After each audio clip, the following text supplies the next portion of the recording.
The Department of Agriculture announced that Supplemental Nutrition Assistance Program benefits, also known as SNAP, would not be distributed on November 1st. The department attributed this halt to funding running dry for the Essential Food Stamps program, citing the ongoing government shutdown.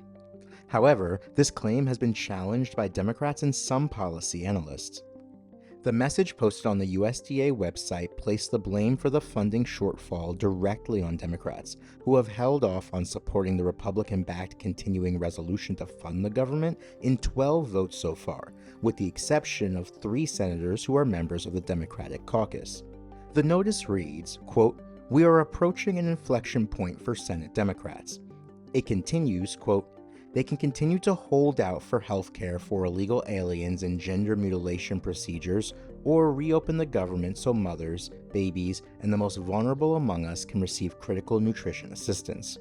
Democrats have pushed their own version of a funding bill, which would extend subsidies for the Affordable Care Act to address an expected rise in insurance premiums that could take effect after the end of the year.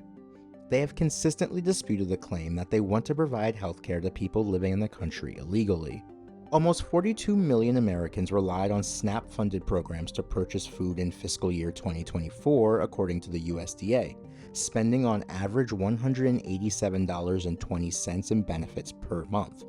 SNAP cost the federal government $99.8 billion annually, or roughly $8.3 billion per month. The USDA previously circulated a memo, reported on by multiple outlets last week, saying the agency was not planning to use emergency funds to fund the program while the government remains shut down.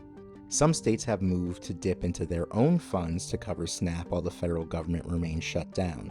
However, even if states are able to cover their costs, the memo circulated last week also implied that states pursuing this strategy will not be reimbursed by the federal government when it reopens.